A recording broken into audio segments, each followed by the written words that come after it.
Le dernier roman de Bruno Le Maire, intitulé La fugue américaine, n'aura pas eu besoin de grands moyens pour assurer sa promotion.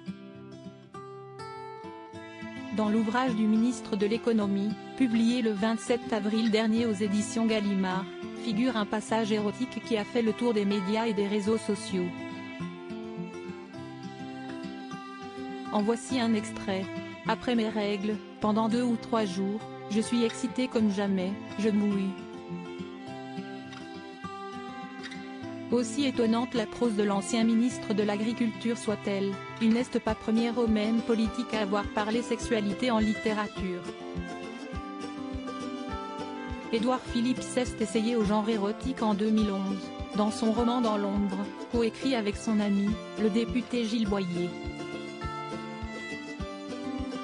L'œuvre relate les aventures d'un jeune politicien, proche d'un responsable politique de premier plan. Ses écrits sont un brin sexuel, voire carrément sexiste.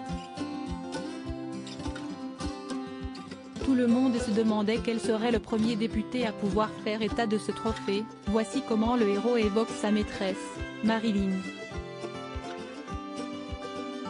Mais loin d'être la seule remarque de ce genre, la femme est également réduite à son apparence physique. Marilyn a des petits seins. Normalement je n'aime pas ça. Mon truc, je l'avoue, ce serait plutôt les poitrines un peu rondes.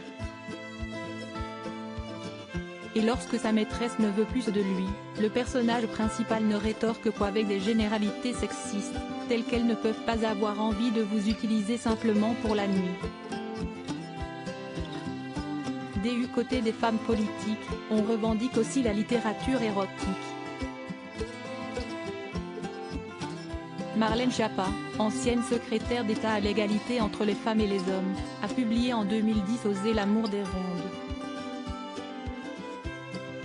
Un livre contre les dictates, pour s'assumer et s'aimer. Grande adepte de la littérature, la militante a eu recours à un pseudonyme, Marie Minelli, pour publier des livres érotiques décomplexés. Sexe, mensonges et banlieue chaude, Oser les sex friends ou encore Comment transformer votre mec en Brad Pitt en 30 jours, Marlène Schiappa a su mettre l'auteur supérieur à Elisabeth Borne, Bruno Le Maire. Découvrez les ministres à leur début. Les politiques s'essayent à l'écriture. Beaucoup d'hommes et femmes politiques rédigent des livres. Certains se dirigent vers les romans d'amour, comme Bruno Le Maire.